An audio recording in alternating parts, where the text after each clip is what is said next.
So there's lots of pieces of glass here, broken, but I have in the past found all the pieces to an onion bottle and stuck them back together.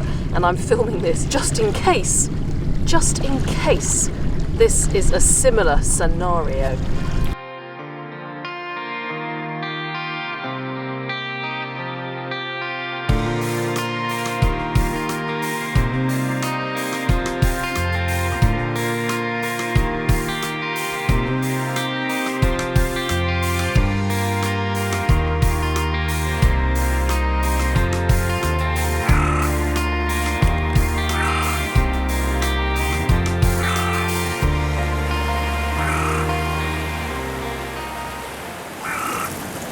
Look what I've just found down here in amongst lots and lots of metal.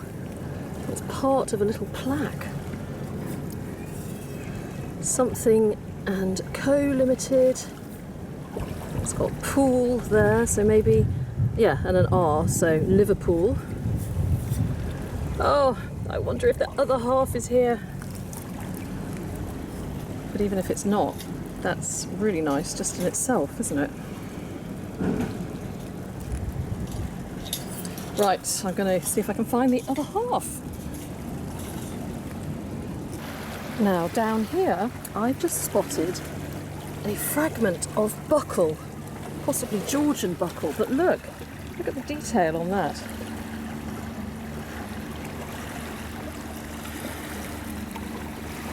Very fancy. Maybe from a shoe.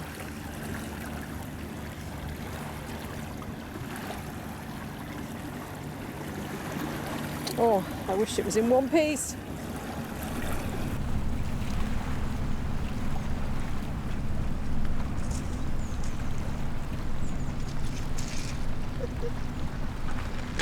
What have you got there for unhinge? A hinge. Feeling a bit unhinged this morning? Unhinged this morning? I hope not. I've got my wits around me this morning.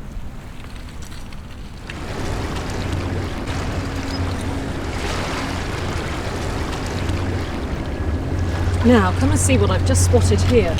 And it's right at the top of the shoreline. Looks like possibly a marmalade pot. And at the moment, it's hard to tell whether there's a whole marmalade pot in there or whether that's just a shard. It's that moment of anticipation. Ooh.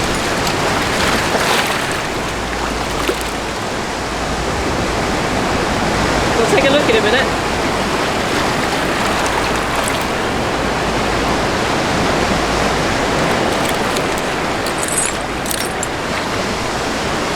To wait until the water goes down. Tight on the way out. Right, let's take a look. Is it going to be just a shard or is there going to be a whole pot? Oh, I think there's going to be a whole pot. Well, I don't know. Actually, it's too early to tell that yet. Let's peel the mud off, see what is revealed underneath. So far, so good. So far, so good. If we're lucky, this might be a marmalade pot. Now, I get the impression that it could be cracked, and so when I pick it out it might sort of break into a few pieces, but we should be able to stick it back together again. Let's ease it out from its muddy home. It's been nestled in there for well over 100 years. Right, come on then, out you come with the pot. Out you come. Now, are you going to have something on the other side? Is there going to be a nice Keeler's marmalade? Oh, no, there isn't. But it's a lovely whole pot. There's the hole it came out of. See how that's kept it safe over the years? Cushioned in that mud. Right, let's just give it a little wash.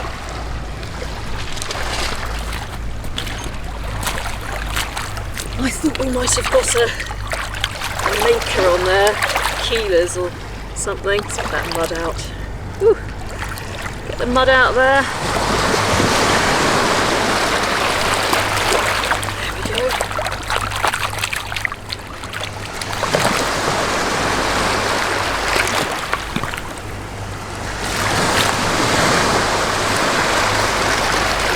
Now it does have a mark on the bottom. It says Mai, I think, M-A-I-L-L-E, and you know what that was? That was mustard. So maybe it's a mustard pot.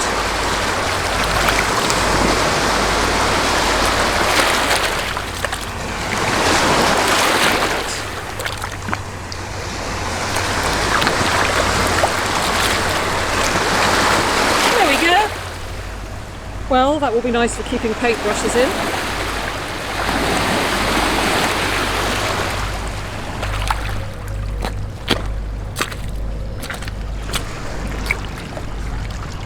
Literally, you can see the imprint from the erosion. Look at that. Wow, look at that. It's like a spade fishing hook, isn't it? It is. It's really sharp top. It's really in good condition. It is, and that's huge. I mean, it really just goes to show that what on earth were they trying to catch with that? Yeah. Wow, that's lovely. That's encouraging. The first find of the day. Yes, I mean that's at least Victorian, isn't it? Yes. Nice and sharp. It's got that flattened edge there, which I think means that it's a spade. Yeah. But I've got one as well from here, and it's got like a lead fish on it. Oh right. Yeah, I'll have to show it to you later. Oh, it's lovely. Nice find, Fran. Yeah. Maybe we can catch some fish for breakfast. Yes. Or lunch, fish and chips. Ooh, nice. Always about food. Absolutely.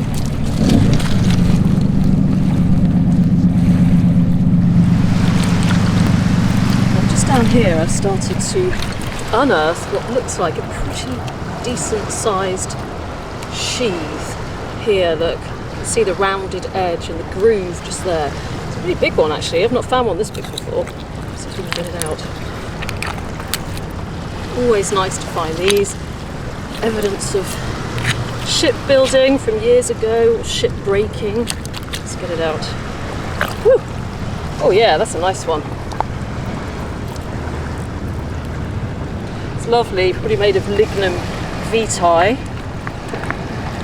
and in really good condition. Let's give it a wash. I'm going to leave my trowel there, don't forget it.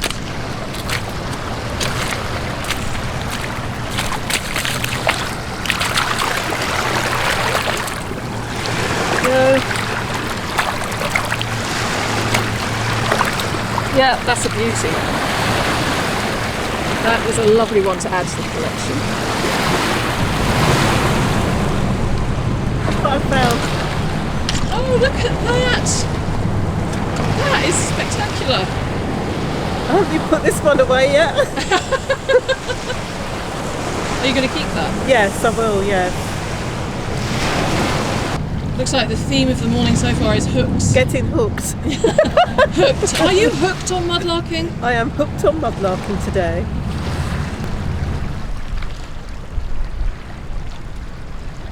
I just pulled out this piece of pottery here, and what is adorable is that there's a little bit of a scene on there.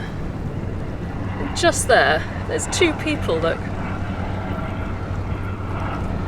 Two little people that have only seen mud for the last 150 years or so, and now they're out in the sun.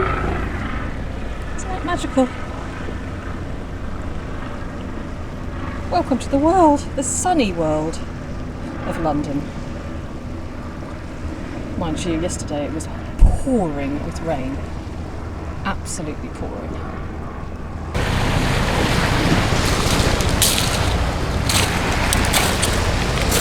Now this piece of brick just jumped out at me for one particular reason, and that is it's got leads on it.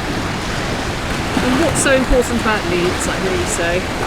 Well, my daughter Grace has just started university in Leeds, and so she went up there about a couple of weeks ago, So she's still settling in. So this brick reminded me of her. I've just found this, Nicola. Just turn this over. Do you think it's actually a little animal paw print? It looks... Or do you think it's just a... That does look like two little toes of an animal, doesn't it? That definitely looks like a print to me. Like a tiny cat or a little rat. Yeah. Yeah, it does look like it. Yeah, I think I'll keep that anyway. A closer examination. Sometimes you get a really good pad marks inside the actual mark itself, so I think I'll just actually have a closer look. Yeah, especially when it dries. Yes. Yeah.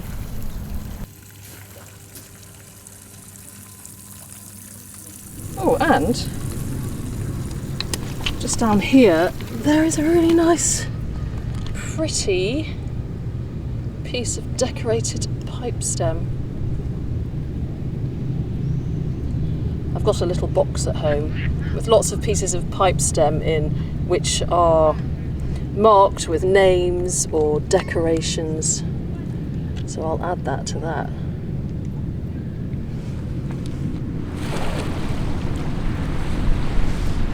I've seen a little hand down here in a pool. Can you see it? Just down there. Look at that. A little doll's hand. The rest of the doll has long gone. All that remains is her hand. Probably she was made of material, and so the rest is rotted away, apart from the other hand and the legs and the head. But goodness knows where they are now. What have you got there, Fran? Got a tiny eye, part of the hook and eye fastener. Oh, yeah, teeny weeny little things. Yeah, and it's nice and flat as well. It's not curved. Very cute. Yeah. So much to look at here, isn't there? There is. It's just sort of pick it out. Look, there's a shoe emerging from the mud here, look. Or a boot, probably. Look at those lovely nails there. Lovely copper nails. Should we see if we can get it out?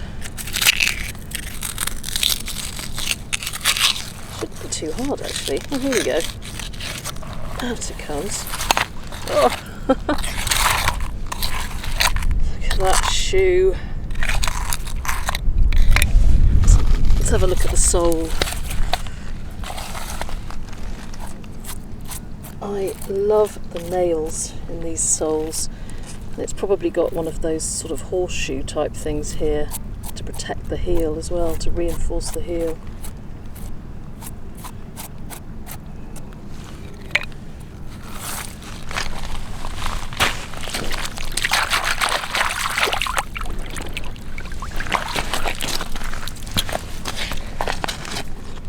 Look at that, it's like a little artwork, isn't it?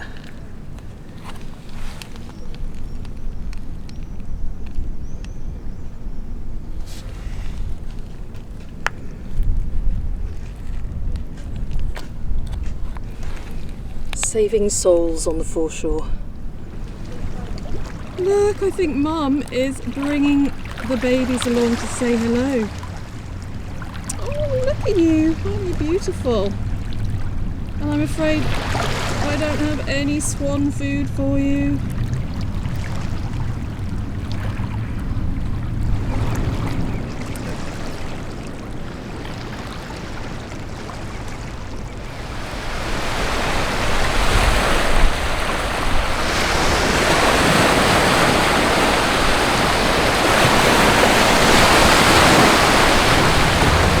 I'm wondering what this is here, which is protruding out of the mud.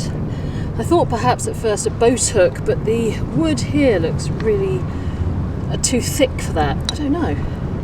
I'm going to have a look. Maybe it's a spade or a fork or something. Or it could be a boat hook. Let's see if we can get it out. Let's see what it is. See what lies beneath. That's some kind of tool anyway. I'll be back when I've made a bit more progress.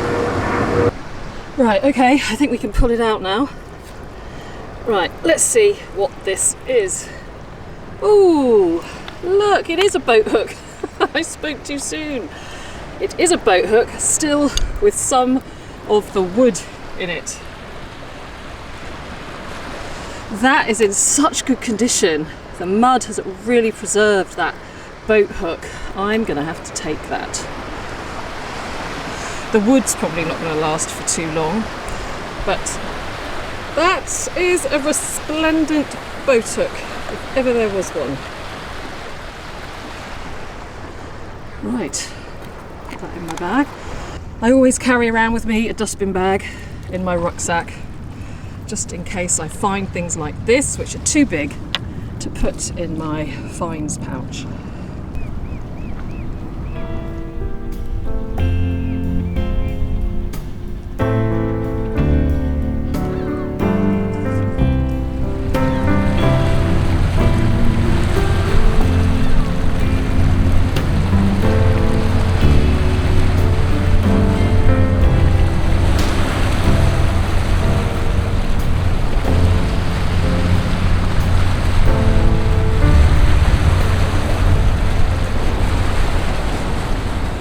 There's a really lovely long pipe stem here,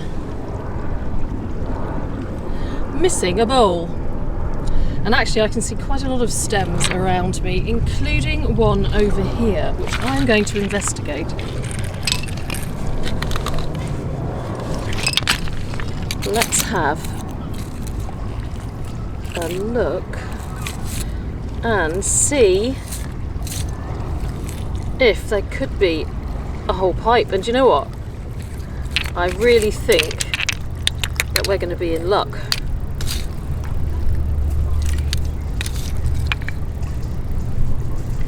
Right, let's have a look.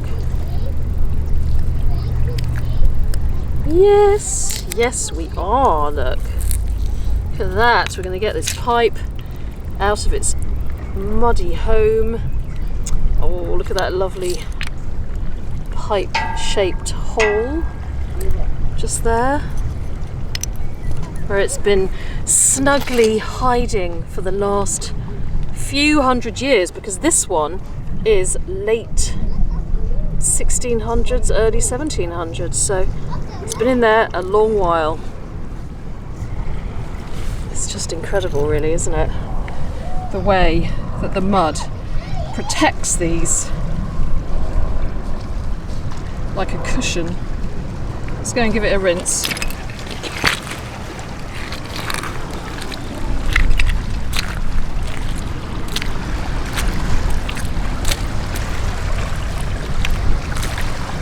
There we go.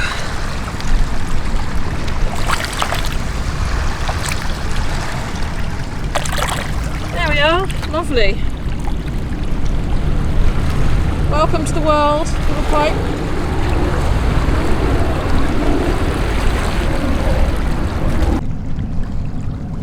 I've just put my head torch on because it's getting a bit dark, and I'm filming this just in case it is something.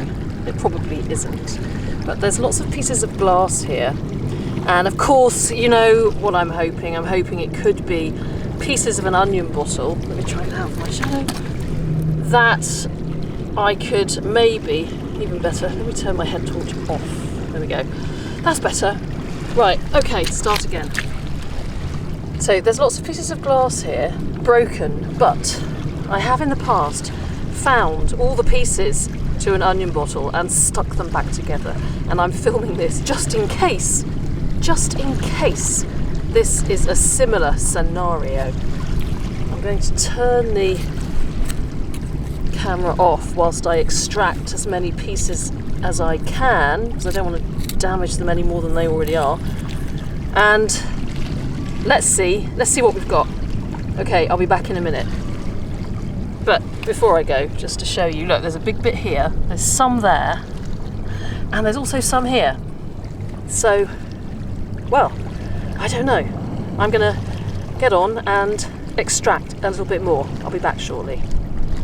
Okay, so here's the thing. I have actually managed to find quite a few pieces of glass, including the top here.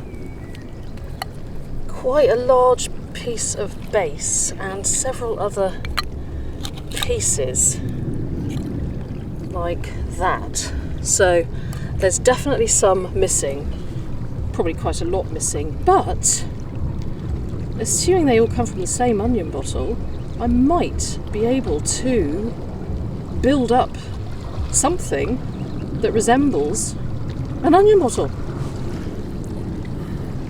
Look at that. And then we can just imagine the bits in between. But yes, I do have some bits, and I believe that they might go together if we're really lucky. Okay, watch this space. What have you got? Look what I've just found. Oh. Ooh, nice. And we're going to witness the extraction. Nice one. Lovely. That's beautiful. Look at the impression it's left. I know. I just found a couple a moment ago, and I was just looking at the little snug hole and thinking, wow, it's been in there for hundreds of years. I just think the last person who touched it walked this earth Yeah. in the 1700s. Lovely. It might have a nice maker there on the side as It well. might do, yeah. Well done. Lovely. Woo. Who doesn't like a good pipe? Yes. Just to show you what a tease it is with these onion bottles, I've just seen a base here. I mean, it's clearly broken, but oh, you know, it's always exciting to see how much of it is there.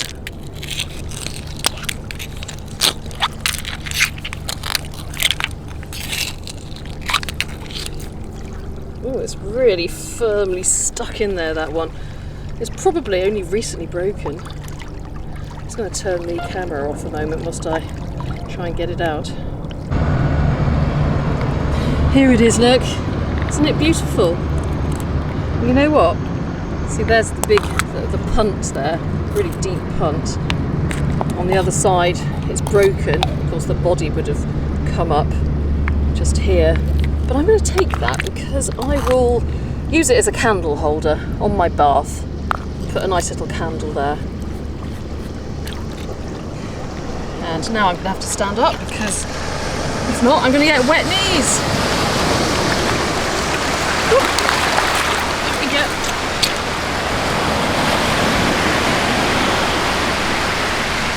Just found a nice base of an onion bottle. It's lovely. Oh, that's lovely. It's huge. See that? That's huge. You know what I'm going to do? I'm going to use it as a candle holder. Oh, that's a good idea. Yeah, it's full of mud. Yeah. But I'm going to put a candle in it and put it on my bath, and then when I relax in my bath I can look at the flickering candle in the base of the onion bottle and I can think, oh, what if I'd found it when it was whole? It's a good idea actually, upcycling.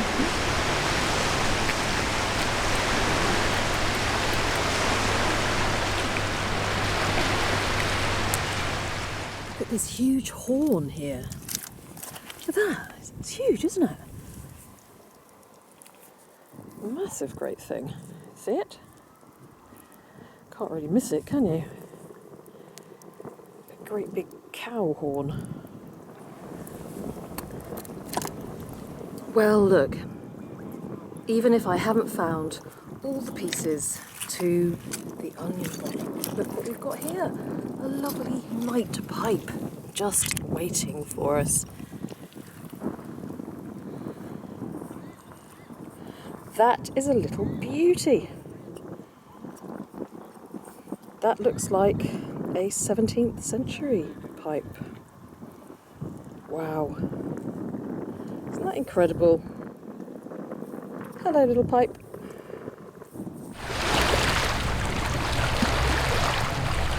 Well, the tide is on the way in and I am beginning to think about a chocolate biscuit and a nice cup of tea at home.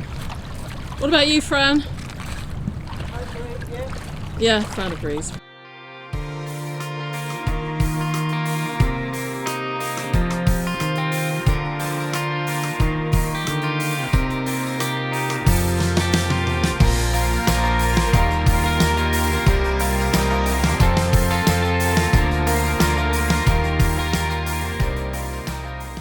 Hi everyone, thank you very much for watching. How are you all? It seems like ages. I didn't manage to get a video out last Sunday due to computer and software problems, but I'm very happy to say that I now have this resolved. I think I went out to get myself a new second-hand computer and I've downloaded some shiny new software, so I'm hoping that we are back on track. And a big shout out goes to the House of Computers on Tottenham Court Road, who were an absolute invaluable source of help. So thank you very much, guys. So I hope you enjoyed that outing along the Thames foreshore with Fran Sibthorpe as much as I did. Fran is a really good friend. She's a great mudlark, and you can check out some of her fabulous Thames finds on her Instagram at Fran Joy. So we had a great time. That video was made of 2 outings, and we found some really cool items that would have been used by people along the Thames, in some cases well over 100 years ago. I love maritime related finds, things that were used by dock workers, sailors, shipbreakers, people like that, things that they used on a daily basis and then somehow or other lost to the Thames mud, and then years later were able to come and bring them to the surface again and bring them into the limelight.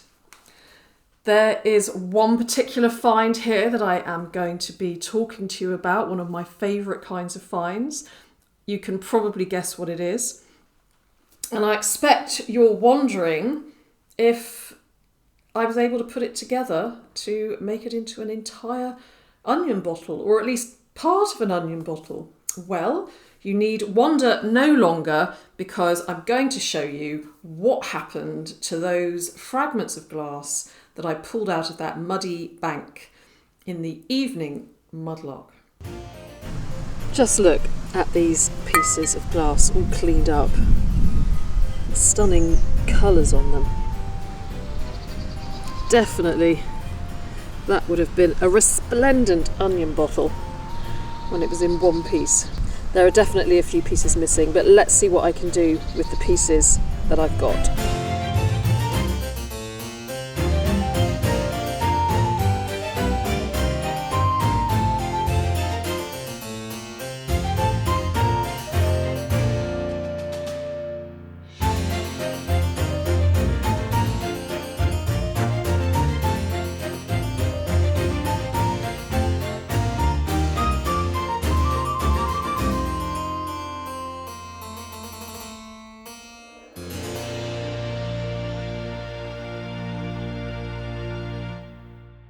So look at that, isn't it a miracle?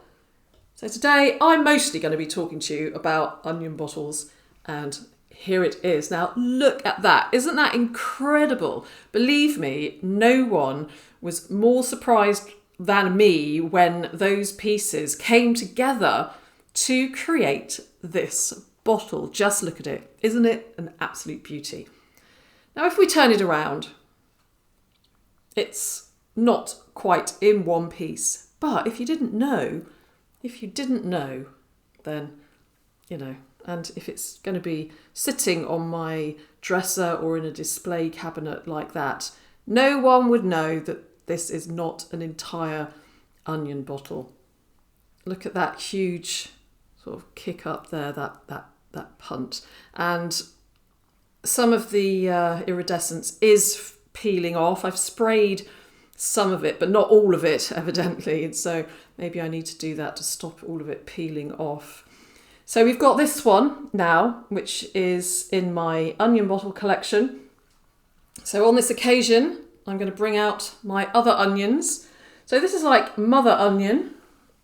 And this one here is almost identical, but a lot smaller. So we've got little and large here. So this one, which is in my right hand, dates to about 1690, so I'm told.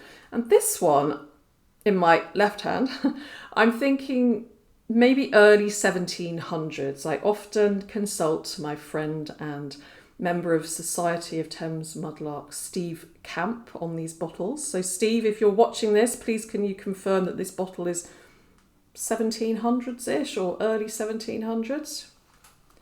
Let me put them carefully down. Don't want any disasters.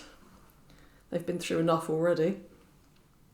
Of course, I've got my other onion bottle here, which is a different shape altogether, and this one dates to about 1720. So I have to say I've been very, very lucky on the onion bottle front.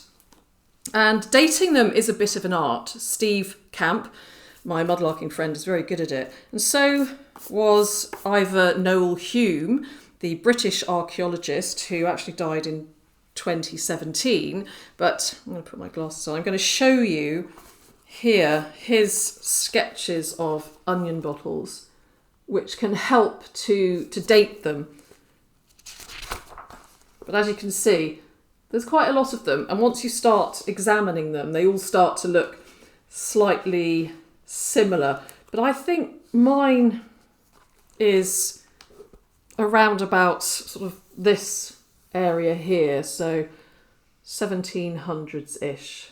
I'm just waiting for confirmation. Maybe one of you has an idea of when it's from, but I'm sure Steve will get in touch and tell me. And this book, by the way, is very, very good. It's Artifacts of Colonial America by Ivor Noel Hume. This was given to me by my friend Richard, who may also be watching this video. And if you are Richard, don't worry, I'm about to send your package to you. So just a little bit more patience and it will be on the way. So Ivor Noel Hume, he wrote this. He is a really fantastic source of information on objects found in the River Thames. And he also wrote Treasure in the Thames and a brilliant book, again, All the Best Rubbish. And so, yeah, I would highly recommend, if you want to have a read about artefacts found in the River Thames, then do see if you can get hold of one of these or all of these books. They are absolutely brilliant. So much information in them. So, another onion bottle to add to my collection. Aren't I lucky? Look, here's another look at my new addition. Isn't she or he splendid? Absolutely splendid. So I'm very, very, very, very grateful. And I wonder who dropped it. I wonder who last swigged some wine or brandy out of that bottle. So what else? Oh, really dropped all the books on top of them. So what else have we got here? Well, I've got my little pot, which is now a very good paintbrush holder. It's always nice to have something from the Thames in the studio, serving a purpose again. I think maybe it held jam or marmalade or maybe mustard. I'm not quite sure. Right, we've got here the boat hook. So this boat hook is, I believe, 18th or 19th century, and it's in really, really good condition. I will clean it up as much as I can. The wood is still in there at the moment, and we get an idea of, you know, what it would have looked like in its entirety. It would have been used for sort of pulling the boat into the moorings or pushing the boat away from the side of the dock, but something used on a daily basis by watermen and lightermen back in the 18th, 19th century. And of course, people use boat hooks now, but they're just not quite like this, which is an iron boat hook. And Fran, you'll have seen that she also had a boat hook, and hers I think could be slightly earlier. It's a slightly different design. Hers had a hole here, but also you'll have noticed that hers was in a much worse condition because it's been out of the Thames mud. I mean, this is in really great condition because it's been in the Thames anaerobic mud, the mud of the Thames with no oxygen in it. So it's really been preserved so well. And in fact, I just want to read you a little bit in Ivor Noel Hume's Treasures of the Thames book, where he mentions just that. Let me just get the right page. So here it is. So, when the tide falls abnormally low, rusted anchors can be seen protruding from the mud, but their weight and the depth to which they are buried ensure that no mudlark could carry them off, even if he were fool enough to want to do so. More portable, but generally in so poor a condition as to make them useless, are numerous boat hooks, many of them which must be relics of 18th century Thames watermen. Generally speaking, all iron relics that have spent years on the surface of the foreshore between high and low water marks are so badly corroded that they are not worth keeping.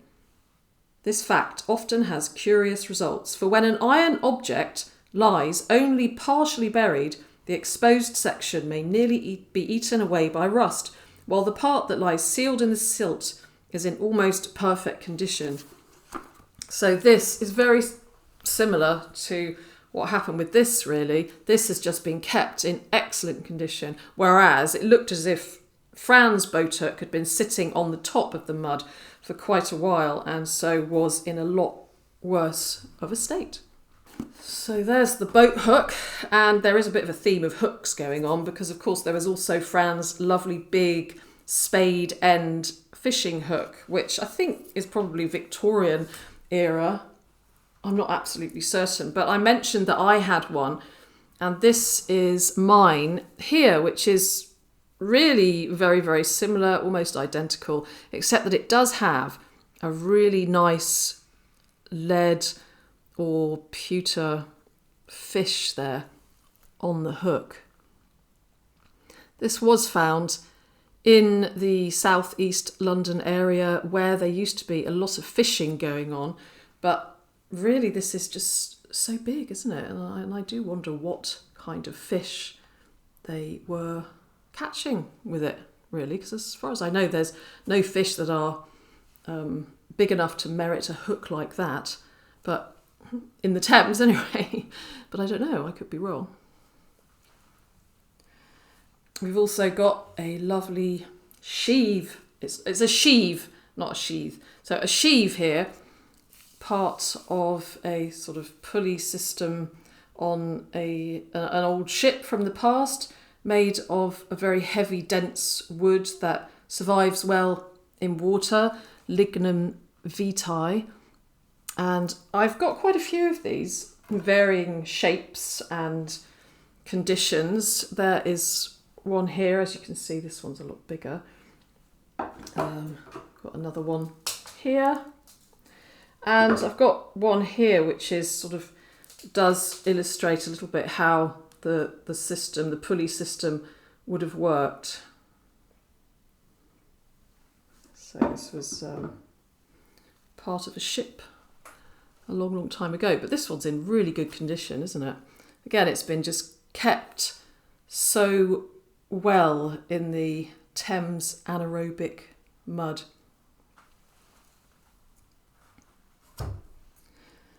And a few pipes, of course. It wouldn't be a mudlarking outing without some clay pipes. And this clay pipe here from the 1700s. So it's perfectly reasonable to think that whoever was having a drink from this wine bottle could have also been having a smoke from this clay pipe. And then if you fast forward a few hundred years, of course, people are there with a cigarette or a vape in their mouth and a bottle of beer. It just doesn't seem quite as romantic, does it? But essentially, I suppose it's really the same thing. Equally unhealthy, even though it was hundreds of years ago, and it just looks a little bit more romantic, doesn't it?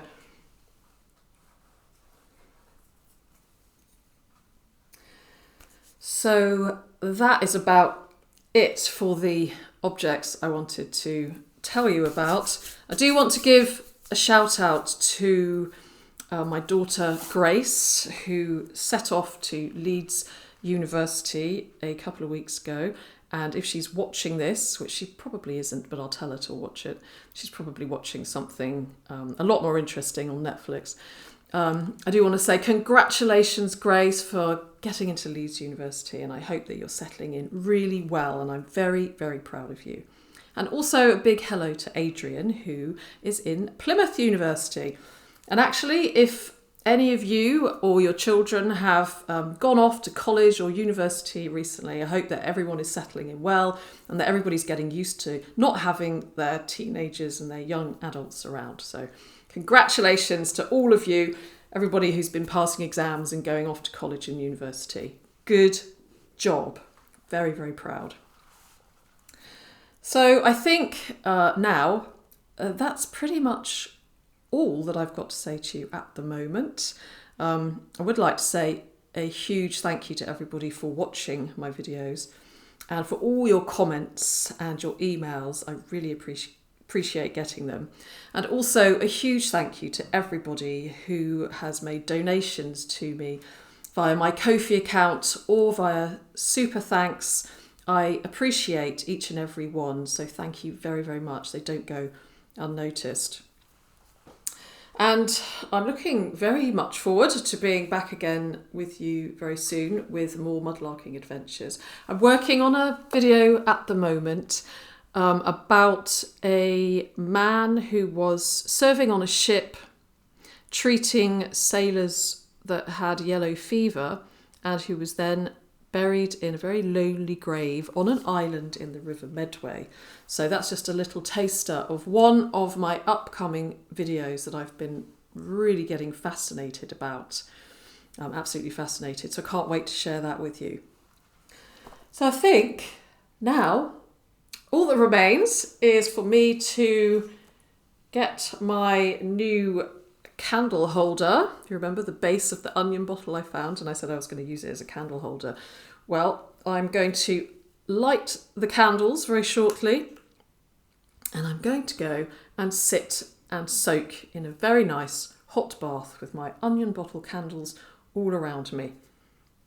Before I do, let me just show you the bottom of this though. The sheen and the iridescence on the bottom of this onion bottle, isn't it incredible?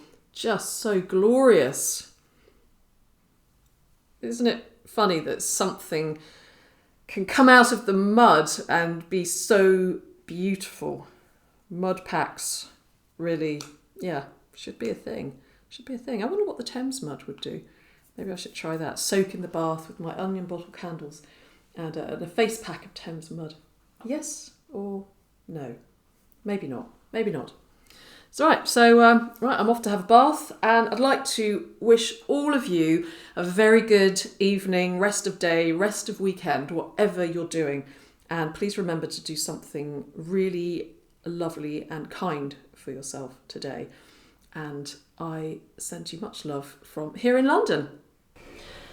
Oh, this is the life. What? What are you still doing here? Oh, all right.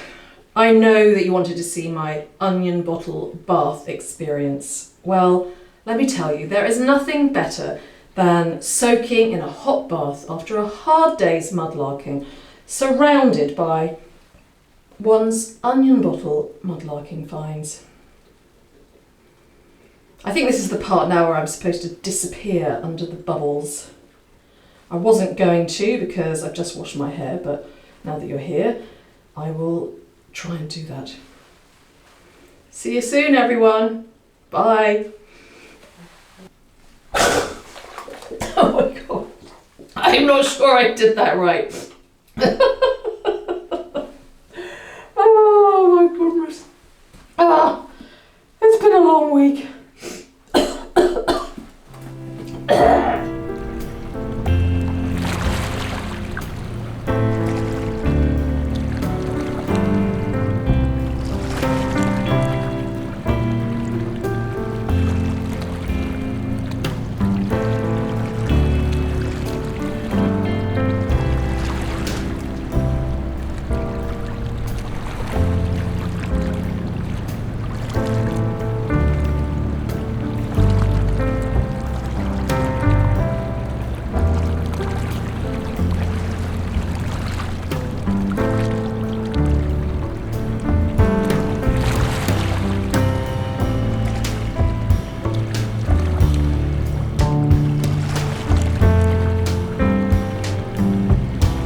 go, sitting down, trying to have my cup of tea.